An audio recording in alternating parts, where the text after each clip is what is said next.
"You've got about 15 minutes, I said. Bryce Caldwell blinked at me like I just told him his Tesla ran on wishes and LinkedIn posts. "Excuse me?" I slid my security badge across the conference table. It stopped right between his overpriced cold brew and the severance paperwork. 15 minutes until the wheels come off, maybe less. "Victor, I don't think—" "I'm not making threats, just stating facts." I stood up, smoothed down my shirt. Good luck finding my documentation. Then I walked out of that conference room for the last time. "My name's Victor Reynolds. I'm 52 years old, and I just got fired by a 27-year-old who married the CEO's daughter at a wellness retreat and thinks legacy infrastructure means anything built before he got his MBA. Let me back up and tell you how we got here. You can tell a company's real priorities by who gets the corner office and who gets the server room. At Eldridge Corporation, the server room smelled like burnt plastic and 14 years of deferred maintenance. The corner office smelled like expensive cologne and unearned confidence. I'd been keeping the digital backbone of this place alive since 2011. Senior Systems Architect was my title, but what I actually did was more like being an ER surgeon for dying code, the kind of work nobody notices until it stops happening. The trouble started when Bryce wheeled in his standing desk setup to the executive floor. Kid married the CEO's daughter after one weekend in Sedona doing hot yoga and drinking mushroom tea, and 3 months later, he's Chief Innovation Officer. 3 months. I'd spent longer than that fixing our payment processing system after a vendor update went sideways in 2019. Bryce was 27, wore a Patagonia vest every single day, and had AirPods permanently installed. Pretty sure he slept with them. He had an MBA from someplace impressive and exactly zero understanding of how anything actually worked under the hood. But he had opinions. Lots of them. His first all-hands meeting, he stood up there with his cold brew and started throwing around buzzwords like technical debt and legacy overhead and how we needed to move fast and break things. I sat in the back row, arms crossed, thinking about the 72-hour shift I'd pulled in 2022 when ransomware tried to take down our finance department. I'd stopped those things from breaking. He wanted to break them on purpose and call it innovation.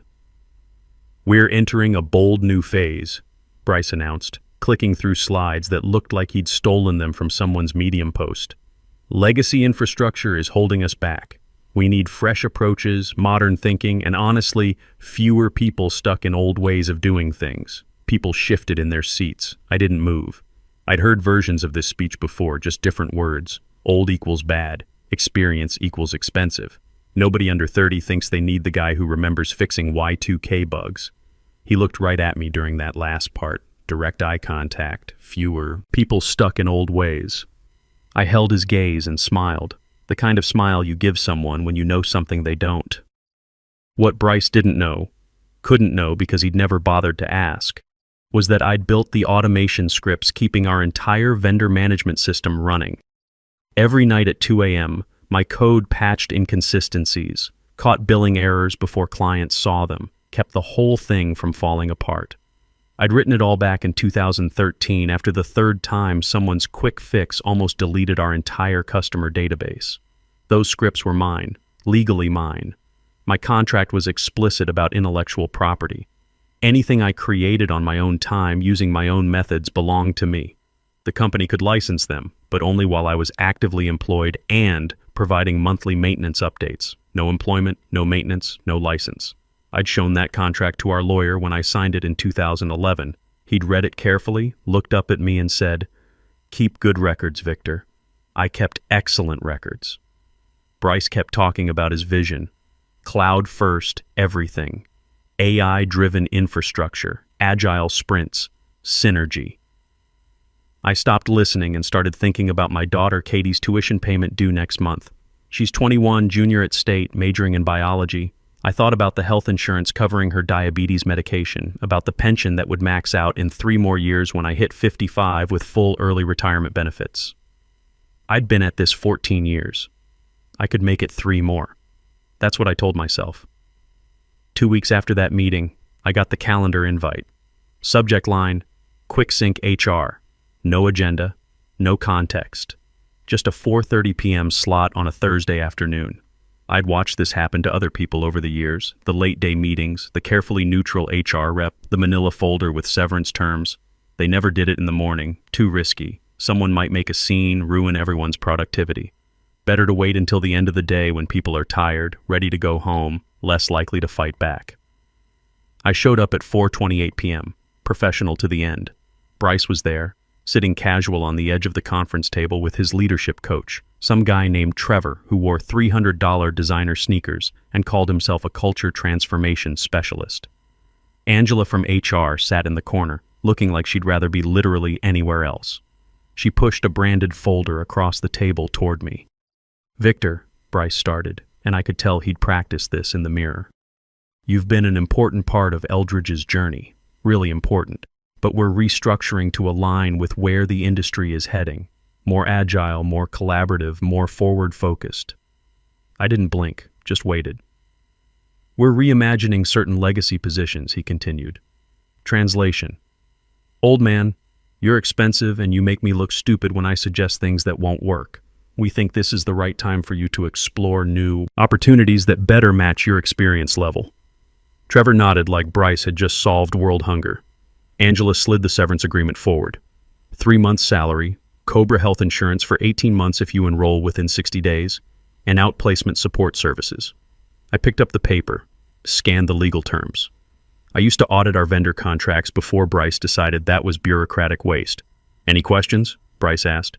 He was smiling, actually smiling like he'd done me a favor. That's when I said it. "You've got about 15 minutes. I didn't go home. Walked 2 blocks down to Murphy's Tap, this veterans bar where the owner knew to pour Maker's Mark without asking. Found my usual corner booth where I could still see the Eldridge building through the window. 15th floor, all lit up like nothing had changed. Phone went face down on the scarred wood table. No calls yet, no frantic texts. Just the low murmur of the TV over the bar and the crack of pool balls in the back room. Tommy Murphy, the owner, brought over the bourbon. Ex-Navy, ran AT systems on aircraft carriers before retiring to Maryland and opening this place. He was maybe 58, gray beard, steady hands from years of not panicking when things went sideways at sea. He set the glass down, looked at my face, looked at the phone, back at my face. "They finally do it?" he asked. "Yep." "How long you give them?" 15 minutes, maybe less. He pulled out the chair across from me, sat down with his own coffee. "You remember when I told you about Norfolk?" I did, but I let him tell it again. "Sometimes you need to hear you're not the only one." 2019, Tommy said. 22 years at Lockheed, systems engineer, clearance, the whole 9 yards. New VP comes in, Stanford MBA, couldn't tell a server from a coffee maker. Starts talking about optimizing headcount and right-sizing legacy positions. He took a sip of coffee.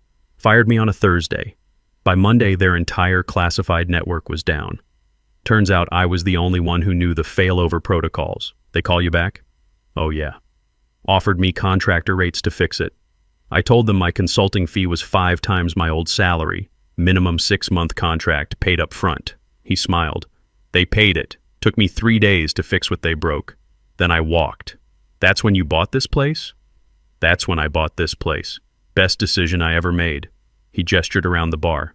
"No MBAs, no performance reviews. Just pour good drinks, listen to people's problems, go home when I want." My phone buzzed. Once, twice, started vibrating continuously. Tommy glanced at it. "That them?" "Yep. You gonna answer?" "Nope." He nodded, stood up. "You need anything? I'm at the bar." I picked up the bourbon, took a slow sip. The burn felt good, felt real. Here's what nobody tells you about being the person who holds everything together. You become invisible, not because you're bad at your job, but because you're too good at it. Things just work.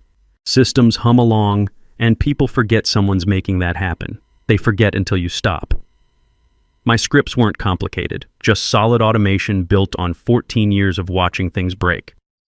Every night at 2 a.m., they'd run through the vendor database, catch duplicate entries, flag expired contracts, reconcile invoice mismatches. Every morning at 6 a.m., they'd verify API connections, test failover systems, validate backup integrity. Boring work, critical work, the kind nobody notices until it doesn't happen. I'd tried explaining this to Bryce about 2 months back, showed him the dashboard, walked him through the error logs, demonstrated how one small failure could cascade into major problems. He'd listened for maybe 45 seconds before cutting me off. Right, but modern platforms have built-in redundancy, he'd said, not looking up from his phone.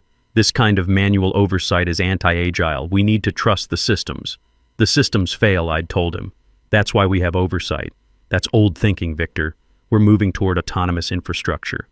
I'd pulled up the logs from last year when our autonomous infrastructure went down for 14 hours, showed him how my backup systems kept customer operations running while everyone else panicked. He'd scrolled through maybe 3 lines. Exactly, he'd said. Single points of failure. That's what we need to eliminate. I was the single point of failure he wanted to eliminate. My phone lit up again. Angela from HR, then Darren from procurement, then a number I didn't recognize with a 202 area code, probably someone from corporate. I let them all ring. The thing about systems is they don't explode all at once. They degrade. Small failures cascade into bigger ones. It's like pulling cards from a house of cards. Nothing happens with the first few, then suddenly the whole thing collapses. You get warnings if you know what to listen for. They weren't listening. Text from Darren popped up on my screen. Vic, email system acting weird, messages bouncing. You know what's going on? I typed back, check the documentation. 3 dots appeared immediately. Then, what documentation? I put the phone back down. See, there was documentation, 286 pages of it. Process flows, system diagrams, recovery procedures, emergency contacts, vendor information. I'd written it myself over the years, updated it quarterly, kept it current, stored it in the shared drive under a folder clearly labeled Critical Infrastructure Vi Reynolds. Bryce had that folder deleted 5 weeks ago during a storage optimization audit. Said it was legacy bloat taking up space. I'd objected in writing. He'd overruled me in an email that said, "We're moving toward cloud-based knowledge management. Static documents are a crutch." I'd kept my own copy, of course, on my personal laptop, which was currently in my F-150 parked outside. The TV over the bar flickered to the local business channel. A breaking news banner scrolled across the bottom. Eldridge Corporation stock drops 8% in after-hours trading amid reports of technical difficulties. Tommy glanced at the screen, then at me, raised an eyebrow, didn't say anything. My phone started ringing continuously now, different numbers cycling through. Same panic, different voices. Text from Angela.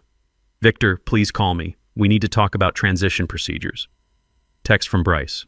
"Hey, hope you're doing okay. Quick question. Where are the vendor API configs stored?" Then another from Bryce. "This is kind of urgent. Please respond when you can."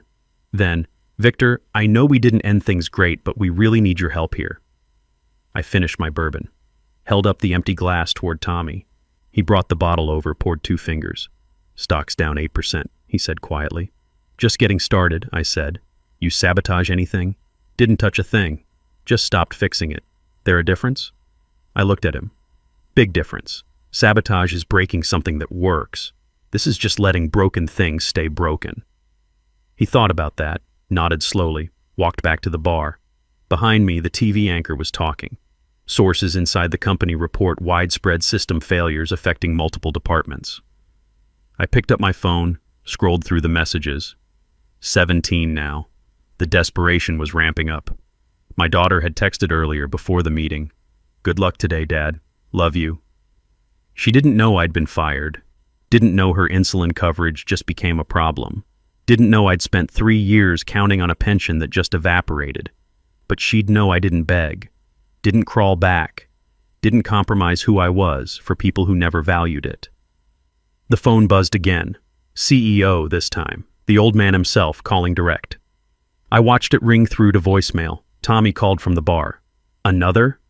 I looked at my glass, still half full. Not yet.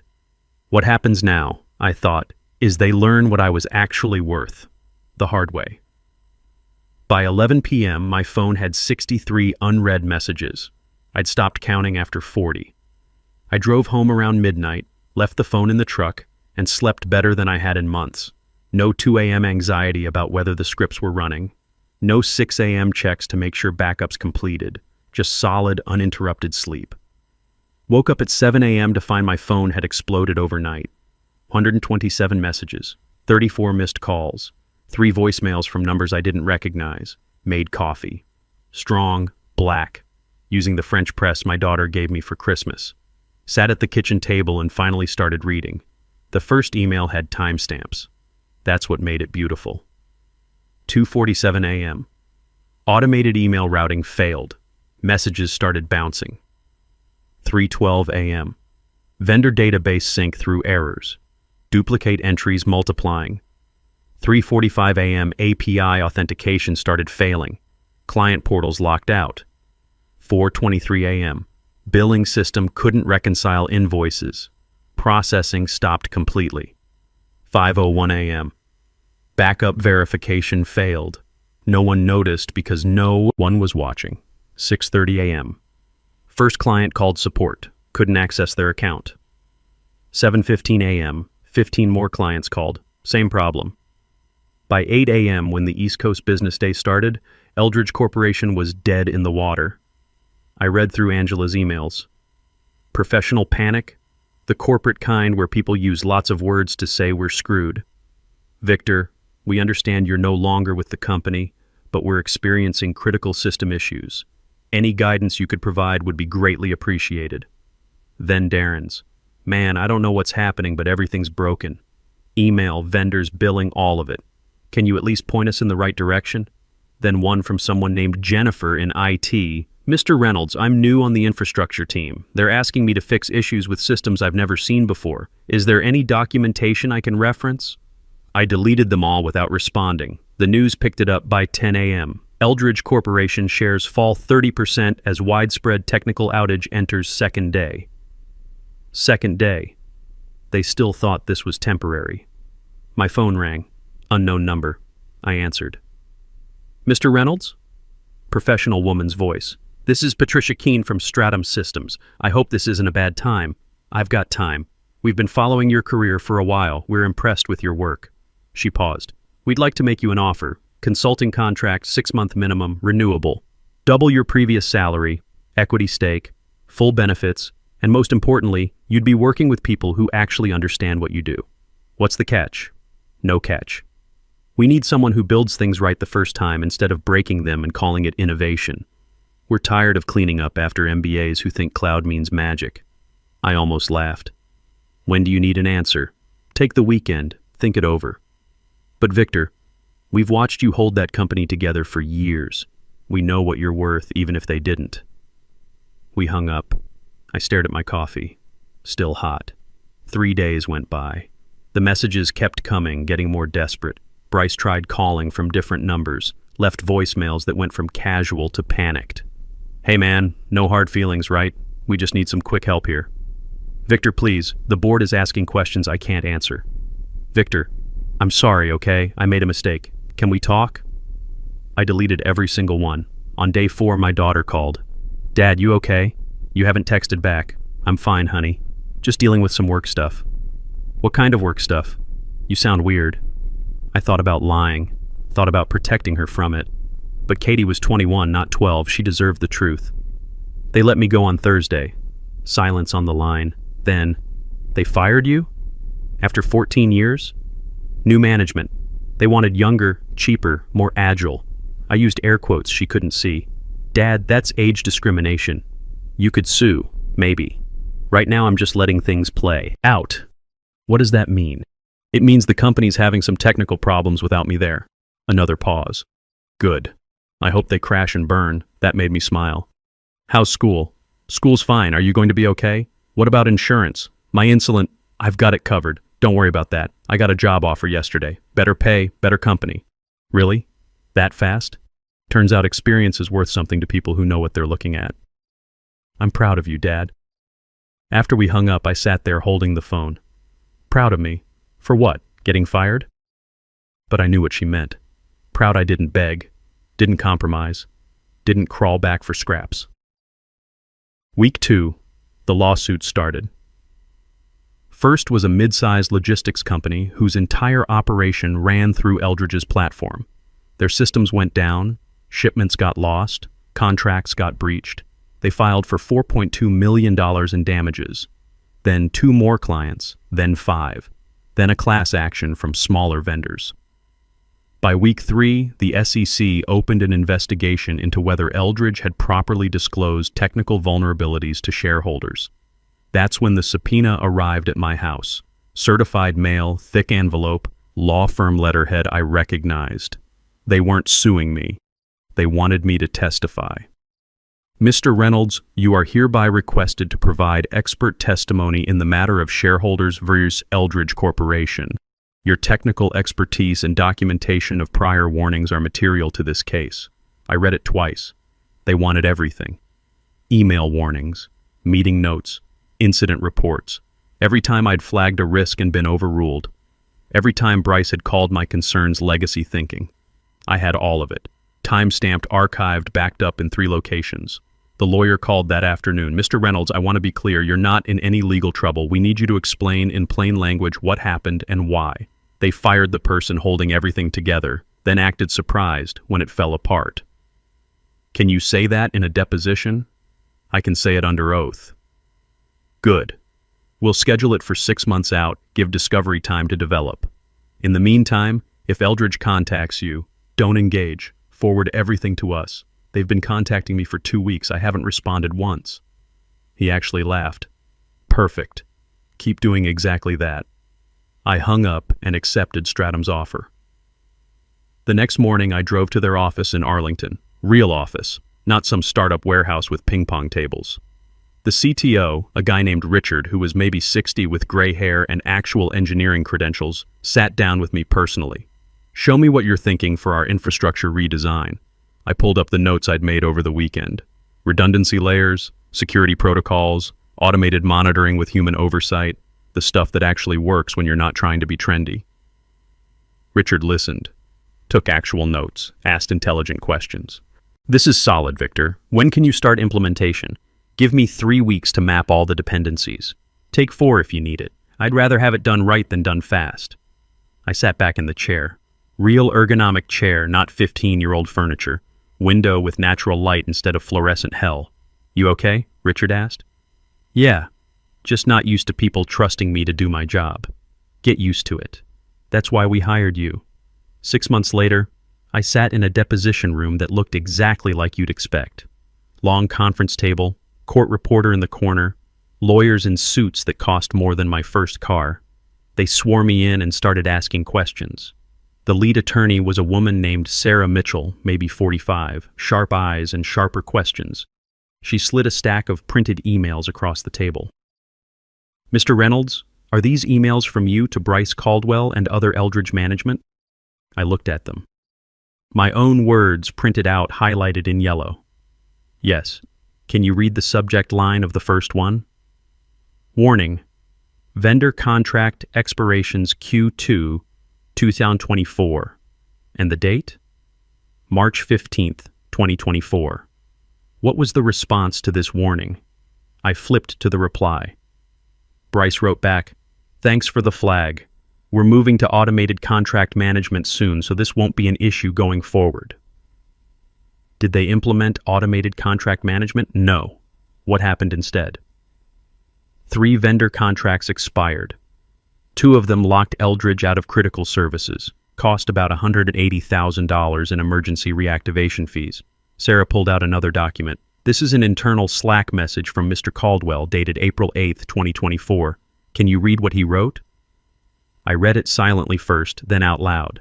Victor's paranoid about compliance stuff. Old school thinking. We need to move faster than his comfort level allows. How did you respond to this? I didn't. It wasn't directed at me. I saw it later when IT pulled the message logs for this lawsuit. Mr. Reynolds, in your 14 years at Eldridge, how many critical system failures did you prevent? I thought about it. I stopped tracking after about 50. Could be 100, could be more. Can you give us an example? September 2022. Ransomware attack targeted our finance department. I caught the signature in the logs at 3 a.m., quarantined the infected systems before it spread. Legal never even heard the word malware because we stopped it that early. Did you receive recognition for this? Got an email from my manager saying good catch. Bonus? Promotion? No.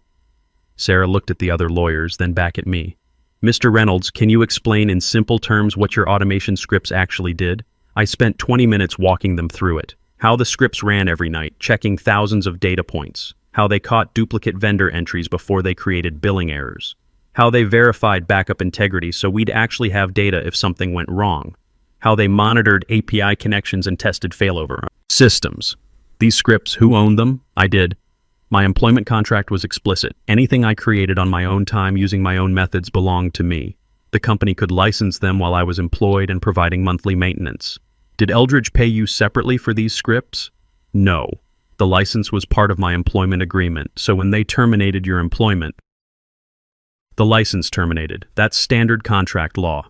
Mr. Caldwell has stated in his deposition that you sabotaged the systems. How do you respond? I looked directly at the camera recording this. I didn't touch anything. I revoked access to tools I owned when the licensing agreement ended. That's not sabotage, that's property rights. Did you warn them this would happen? I told Bryce directly in the termination meeting that systems would fail without the scripts. He didn't believe me. Why not? Because he didn't understand what the scripts did. He never asked. He just knew they were old code, and old meant bad in his mind. Sarah smiled slightly. One final question. Knowing what you know now, would you have done anything differently? I thought about that. Really thought about it. I would have left 2 years earlier.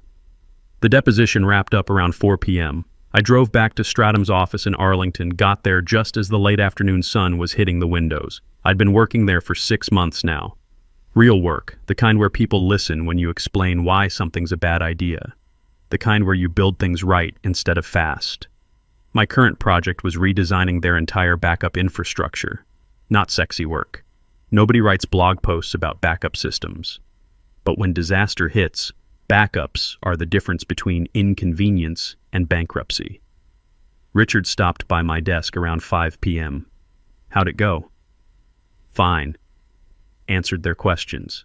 You okay? Yeah. Just strange, watching your old company burn down in legal documents. He pulled up a chair. You know what I learned in 35 years of doing this?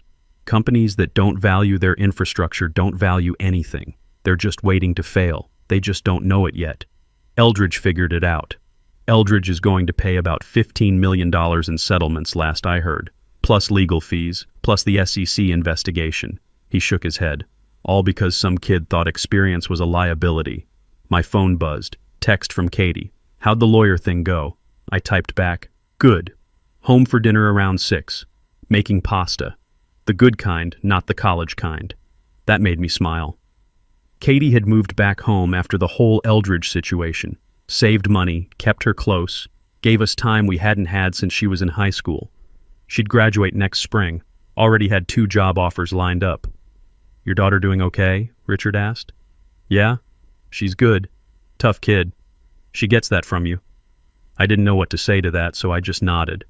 Go home, Victor. It's Friday. Project can wait until Monday. Packed up my laptop, drove home through Arlington traffic, got there just as Katie was draining pasta in the kitchen.